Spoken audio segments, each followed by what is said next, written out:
соат ба вақти Прага расода ҳаст ва чун маъмул дар ҳамин вақт ман барои шумо сархати хабарҳои рӯзро мегӯям, то ин ки дар барномаи хабарӣ моро ҳамроҳ бошед ва тафсилоти ин матолибро бишнавед ва тамошо кунед.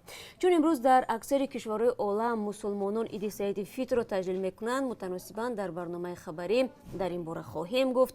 Наварҳое низ дорем аз манотиқи мухталифи Русия ки нишон медиҳад чӣ гуна муҳоҷирони тоҷик субҳи имрӯзро бо намозгузорӣ дар масоҷид шурӯъ карда баъди ин дар ҷойи кори худ низ дастархони идона густурданд. Албатта ба фарқ аз Тоҷикистон ки расман иди Рамазон рӯзи истироҳатӣ аст ва меҳмононро собкинон дар манзилҳояшон истиқбол мегиранд. Аммо на имрӯз, балки фардо, чун дар Тоҷикистон таҷлили иди Рамазон 5 июн муқаррар шудааст. Аз ин ходир омодагиҳо ба ҷашн ҳанӯз идома дорад. Бозорҳои маҳсулоти хӯрокворӣ имрӯз серодам аст ва ногуфта намонад ки тибқи мушоҳида нархи меваву сабзавот ва дигар маҳсулот ки асосан барои дастурхони идона харидорӣ мешавад боло рафтааст. Масалан, 1 кило гелос 30 сомонӣ, 1 кило ангур 50 сомонӣ ва бештар аз он нархгузорӣ шудааст.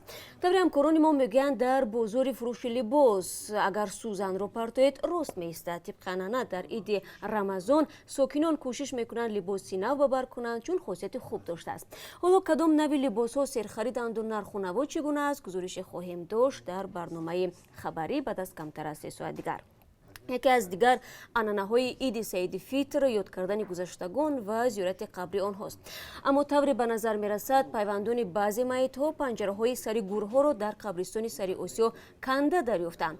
Ин оромгоҳ ки даҳо гектар масоҳат дорад, ҳамагӣ 5 посбон онро назорат мекунанд ва дар ин оромгоҳ аз ҷумла шахсиятҳои номдори кишвар низ дафн шуданд.